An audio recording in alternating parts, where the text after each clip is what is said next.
Bonjour à tous, qui dit JO dit JO d'hiver et bien sûr JO d'été. Mis à part le ski, le patinage artistique ou le ski de vitesse, eh bien tous ces sports cèdent la place tout à coup aux agrès, aux épreuves dans l'eau et autres starting blocks. Quelles sont au fond les vraies différences entre les JO d'été et les JO d'hiver? Bienvenue dans ce 10e épisode de l'âme des Jeux. Bonjour Christophe Bourgois-Constantini. Bonjour ma chère Marie-Ange. J'attends avec impatience cette devinette du jour. Alors aujourd'hui, on a vraiment un invité extrêmement prestigieux. Alors d'abord, en plus, doublé d'un ami. Ça, c'est important. Si je vous dis qu'il est aussi à l'aise sur l'eau que sur la neige, ça, c'est le premier indice. Si je vous dis qu'il est également commentateur sur Eurosport. Si je vous dis qu'il a un point commun, et pas n'importe lequel, avec Jean-Claude Killy himself. Ah, tout de suite, là, ça se précise. Et si je vous dis que malgré de nombreuses blessures, et à force de résilience, il est devenu champion olympique, médaille d'or en 2002 à Salt Lake City, vous me répondez? Eh bien, Jean-Pierre Vidal, bien évidemment.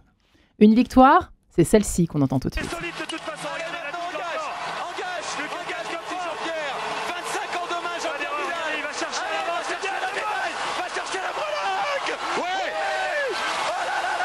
Jean-Pierre Vidal, champion olympique devant Sébastien Amier, c'est fabuleux. Oh là là, quelle finale pour les skieurs alpins. Oh aïe aïe, c'est magique. Oh les frissons, c'est magique, l'émotion. Filme-nous ça Jean-Marc, notre caméraman canadien, il faut qu'il filme ça, les entraîneurs français. Mon Dieu. Deux Français aux deux premières places du slalom. Dans nos rêves les plus fous, on n'y aurait pas pensé. Un champion amphibie, bonjour Jean-Pierre Vidal. Bonjour Marie-Louise, bonjour Marie-Ange, mais c'est pas grave, je prends quand même. bonjour Christophe, bonjour à tous. Bienvenue dans cette émission, cher Jean-Pierre Vidal. Alors c'est vrai, un champion amphibie, est-ce que ça vous convient comme surnom? Sur l'eau, sur la neige On est dans toutes les conditions. C'est vrai qu'aussi la neige, c'est aussi l'eau, c'est aussi la glisse. Ouais. Ça peut s'apparenter à tout ça. Et effectivement, il faut mieux savoir glisser. Donc, c'est un point important. Ouais, alors les JO d'été, les JO d'hiver, j'avoue que c'est pas moi qui ai eu l'idée, en toute sincérité, d'aborder ce thème aujourd'hui, mais Christophe m'a dit, mais si, tu vas voir avec Jean-Pierre Vidal, ça va être extraordinaire, on va comprendre les vraies différences de fond, mis à part ce que j'ai dit dans l'introduction, c'est vrai que oui, bah alors, l'hiver on skie et l'été on surfe, bon ok, mais mis à part ça, il y a quand même d'autres différences, je sais pas, de contexte, de culture, quelles sont-elles ces vraies différences au fond, Jean-Pierre Vidal? Alors, la vraie différence, c'est que les Jeux d'été sont universels parce qu'en fait, il y a beaucoup plus de nations. Vous doutez bien que dans le ski, pas toutes les nations font du ski. Donc, du coup, les Jeux d'été, ça c'est vraiment important parce qu'il y a une dimension qui est quasiment toutes les nations y participent. Ensuite, les budgets sont beaucoup plus importants sur les Jeux d'été parce qu'en fait, il vous faut beaucoup plus d'infrastructures. On voit bien avec Paris, avec tout ce qui est mis en place pour 2024. Il faut savoir que la France va candidater aussi pour 2030. Ouais. D'ailleurs, on attend dans quelques semaines la réponse.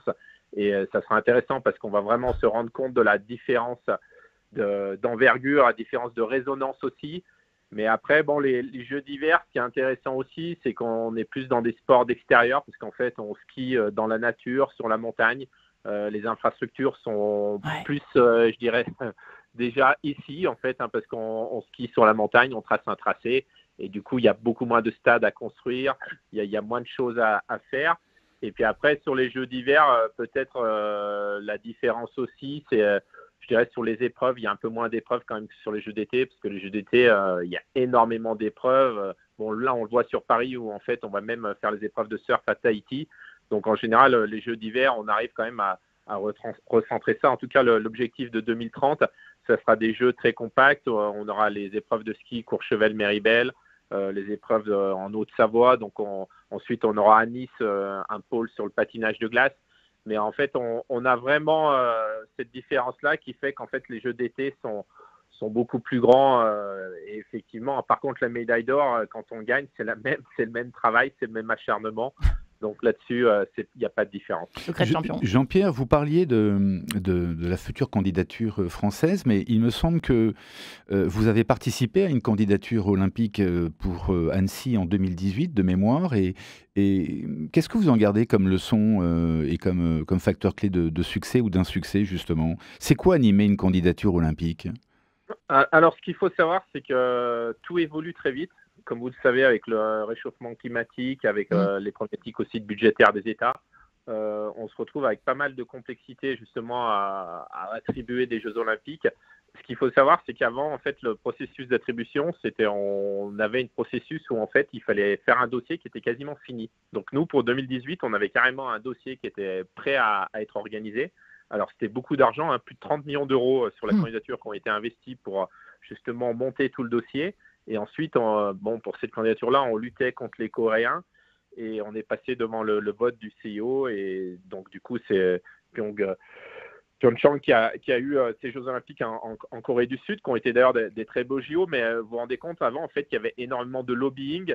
Et du coup, il fallait les convaincre, les membres du CIO. Là, ce qui a vraiment évolué, c'est qu'il y a un processus en fait, de réflexion. Et en fait, ils ont fait le choix, comme pour Paris 2024 et Los Angeles, c'est qu'en fait, on attribue souvent à deux pays, deux Jeux Olympiques qui vont suivre. Ça va être le cas aussi de 2030 avec les États-Unis. Donc en fait, du coup, ce qui a un petit peu changé, c'est qu'en fait, là, on est plus dans un dialogue ciblé. Ouais. Donc en fait, le CEO dialogue là, avec les États pour essayer de faire progresser au maximum les candidatures. Mais du coup, elles sont aussi un petit peu moins abouties.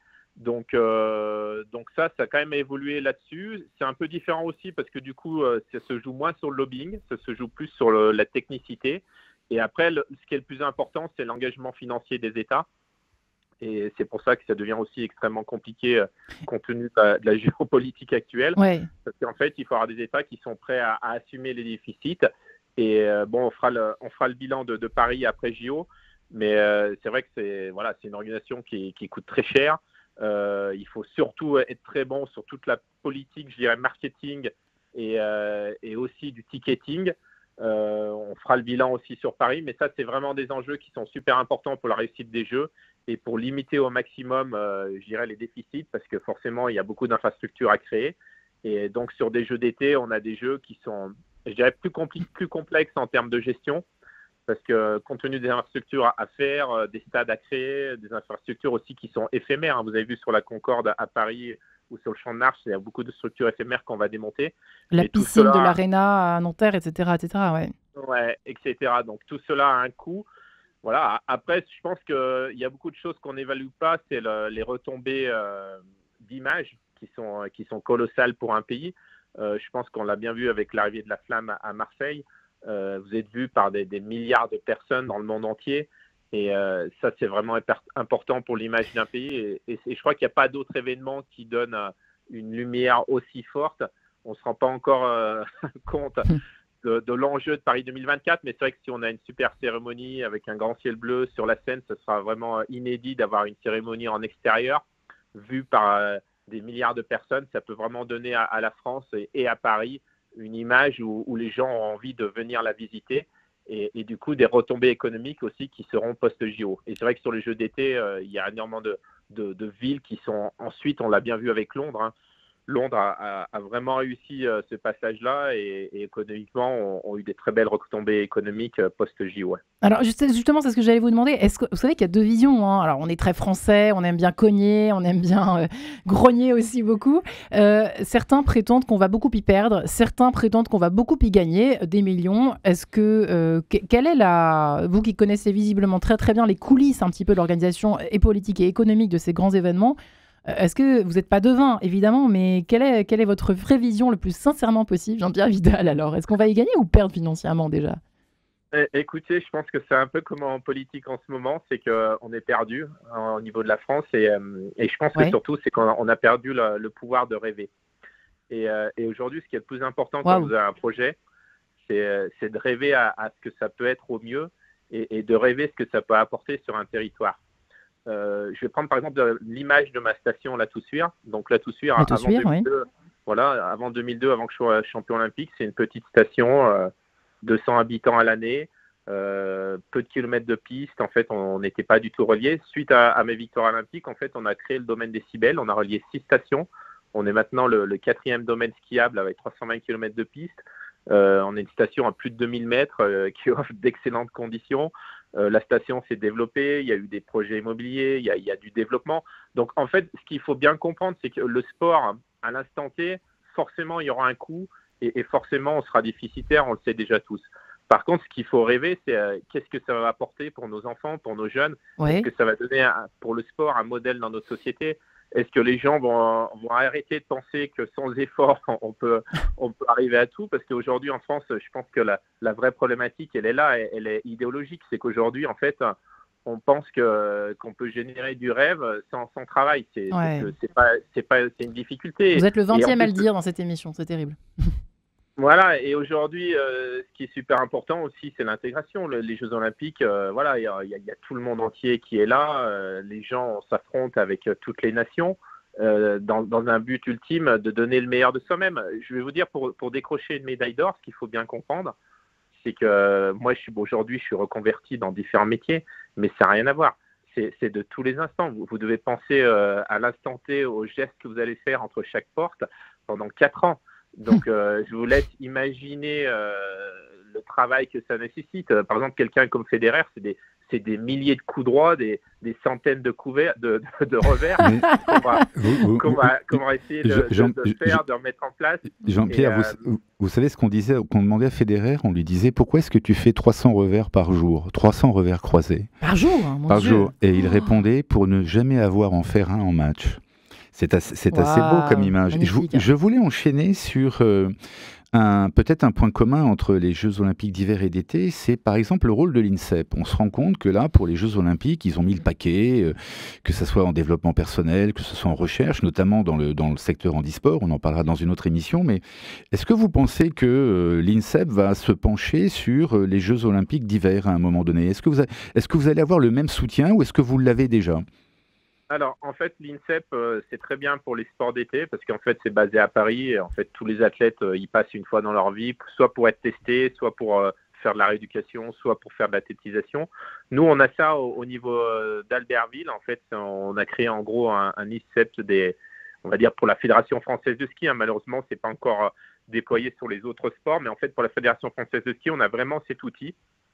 C'est indispensable aujourd'hui parce qu'en fait, on se rend compte que les capacités physiques, et vous le verrez cet été sur les Jeux, Oui. C'est la clé. Et je dirais même, ça devient extrêmement difficile parce qu'en fait, le moindre athlète qui a un pépin, qui est un petit peu malade dans une épreuve comme ça, il passe à travers parce que le niveau est tellement haut maintenant que physiquement, il faut vraiment une préparation qui soit extrême. Et là-dessus, la France a plutôt bien évolué, je pense. En tout cas, au niveau de l'alpin, et même dans le ski en général, on a des résultats qui sont probants sur les hivers derniers, avec notamment la double victoire de Cyprien Sarrazin à Kitzbühel, ce qui n'a jamais été fait auparavant. Donc on a des athlètes qui performent, comme Alexis Pinturo qui a été champion du monde. Ouais. Et effectivement, la composante physique est indispensable et aussi l'analyse. Parce que ce qui est intéressant dans ces centres, c'est qu'il y a des chercheurs qui essayent aussi de voir comment on peut optimiser le corps. Et après, Christophe, c'est un sujet qu'il connaît bien. Il y a la composante mentale qui devient de plus en plus intégrée, mais encore, on sait que dans certains sports, ça pêche énormément. Ça rame, ouais, ça rame. Et c'est vrai que la préparation mentale est indispensable, et surtout sur des Jeux Olympiques qui ont lieu tous les 4 ans avec une pression énorme.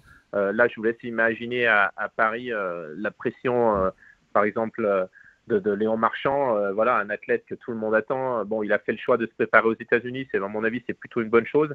Ça lui a permis d'être un peu plus loin des médias. Mais bon, le jour où il va arriver à Paris, tout le monde va lui sauter dessus. Et c'est là qu'il faut tenir mentalement. Et voilà, donc on sait qu'en France, il y a des choses qui se mettent en place. Je bondis sur cette passerelle parce que vous parlez de Léon Marchand. Donc moi, je voulais parler de glisse. Alors, d'autant plus que si vous me mettez dans un océan, moi je coule. Moi je sais que moi j'ai vu Jean-Pierre à l'œuvre, lui vous le mettez debout sur un océan, il flotte et avec son doigt de pied, un peu comme un Maori. C'est Jésus quoi. Rugbyman, marche sur l'eau. Cette notion de glisse, il y a quand même des points communs dans des disciplines, par exemple le canoë-kayak, la nage, le ski, donc cette glisse. Est-ce que vous avez des passerelles entre vous? Est-ce que des athlètes de JO d'été viennent s'inspirer des athlètes des skieurs et vice-versa, ou pas du tout? La notion de glisse, pour l'instant, elle est propre à chaque discipline. Oui, en fait, sur les problématiques, c'est toujours pareil, c'est les notions de temps. C'est vrai que nous, l'été, on est plus en préparation dans l'hémisphère sud, donc on n'est pas trop forcément dans le secteur. L'hiver, on est sur les compétitions.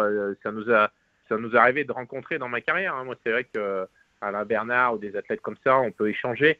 Mais après, c'est vrai que la notion de glisse qu'il faut bien comprendre, c'est que en fait, moi, je suis né à l'âge de 2 ans sur une paire de skis. C'est ma grand-mère je savais quasiment skier avant de marcher. Donc, ce qu'il faut bien se rendre compte, en fait, c'est que les capacités, tous jouent entre 2 et 10 ans. Et en fait, tout ce que vous n'aurez pas fait durant cet âge-là, en termes de toucher de neige, en termes de glisse dans l'eau, c'est très, très dur ensuite de créer son corps. Parce qu'en fait, alors vous parliez d'amphibie en début de l'émission, mais qu'est-ce qui fait qu'on devient amphibie? C'est le fait d'être dans l'eau à longueur de journée. Ouais. Et ensuite, il vous pousse des nageoires. Vous savez comment vous positionnez dans l'eau. Le corps s'adapte, quoi. Les cellules sont faites pour ça. Et effectivement, moi, quand je skiais, c'était du matin au soir, quoi. C'est à partir de 4-5 ans. J'allais quasiment à l'école en ski. Je passais mes journées de 8h à 17h sur les skis. Et du coup, vous connaissez la glisse, vous appréhendez la montagne, vous développez aussi le corps pour faire ce sport-là. Et du coup, ça aide énormément. Et après aussi, la vraie difficulté dans le sport de haut niveau, c'est que souvent, on a des entraîneurs qui veulent passer par la force. Et ça a un peu été le défaut de Français. C'est-à-dire qu'on nous a vite mis sur des barres de musculation en disant il faut prendre de la force. Ouais. On voit que les autres nations sont beaucoup plus costauds. Mais on a oublié justement que ce qui était super important, c'était le positionnement, le relâchement. Et cette glisse-là, vous allez l'acquérir plus en faisant du qigong, en faisant du yoga. Ah, intéressant, c'est pour Christophe, ça. Jean-Pierre, il nous reste 2 minutes. J'avais une autre question. On sait que le climat, la chaleur, a une influence sur les performances. Quand il fait chaud, il fait pas chaud, etc. Là, vous êtes, tout le temps dans le froid. Vous attendez même dans le froid. C'est-à-dire que moi, je pense qu'il y a une différence aussi majeure entre le ski alpin et le ski d'été. C'est que les athlètes, avant un 100 mètres, ils s'entraînent dans une salle, tac, ils se pointent, boum, le starting block. Tandis que vous, j'ai l'impression que vous attendez à 2000 mètres ou 3000 mètres pendant des très, très, très longues minutes avant de descendre. Est-ce que ça a une influence ? Alors, l'influence du froid, elle est là. Et en fait, ce qui est surtout important, c'est que le corps se soit adapté à ceci. Puis après, c'est de savoir gérer ces instants en se déshabillant au dernier moment, en travaillant sur l'échauffement. On voit des athlètes maintenant qui, au départ, ont carrément des élastiques pour vraiment s'échauffer musculairement. En fait, il faut bien comprendre qu'il faut s'adapter aux conditions. C'est une difficulté, mais aujourd'hui, avec les vêtements qu'on a, plus le fait qu'en entraînement, on est énormément aussi au froid, on arrive quand même à plutôt bien s'adapter. Après, la difficulté, c'est surtout au niveau mental et au niveau physique. C'est que souvent, s'il fait très froid, on fatigue beaucoup plus vite. Et même des fois, les épreuves de biathlon ou de fond sont annulées parce qu'en dessous de moins 20 degrés, on peut pas courir dans ces disciplines-là. Donc effectivement, c'est sur les capacités physiques, surtout, ça peut avoir de grosses influences. Ouais. Juste pour terminer, est-ce qu'il y a une réception différente de la part, par exemple, des Français et puis ou même des gens en général, nous, les sportifs du dimanche ou les canapéiens du dimanche, voilà, des JO d'hiver et d'été. Est-ce qu'on attend plus les JO d'été ou est-ce qu'on attend plus les JO d'hiver ou est-ce que c'est une mauvaise question pour terminer? Je pense que celui qui va gagner le 100 mètres, si on a un Français qui serait champion olympique du 100 mètres, ça serait une star internationale. Tu m'étonnes. Inégalée, mais c'est pas encore demain la veille. Ouais. Mais par contre, quand vous êtes champion olympique de ski, il y en a d'autres qui l'ont fait, donc effectivement, ça a de l'envergure. Mais je dirais que dans les Jeux d'été, vous avez des sports comme le 100 mètres qui vous propulsent très très haut. Dans le ski, quand vous êtes champion olympique de descente, ça marque les esprits aussi. Donc après, une médaille d'or reste une médaille d'or. Quand vous êtes champion olympique, c'est à vie. En France, on n'est pas non plus des milliers de champions olympiques. Donc après, on ne va pas vous demander si c'est les Jeux d'hiver, les Jeux d'été pour tout le monde. Donc je pense qu'au final, tout équivaut. Mais après, il y a certaines disciplines comme le 100 mètres qui c'est emblématique, c'est mythique. C'est passionnant, on va vous inviter pour une prochaine émission. Ouais, ça tombe bien, finalement, on vous garde. Ouais. On vous garde pour la prochaine. Merci Jean-Pierre Vidal. Et merci infiniment également à vous, Christophe Bourgois-Costantini, et à vos 100 meilleurs exercices d'auto-coaching chez Diathéno. On vous dit à demain, on se dit et on vous dit à demain. Ma chère Marie-Ange, avec Jean-Pierre Vidal.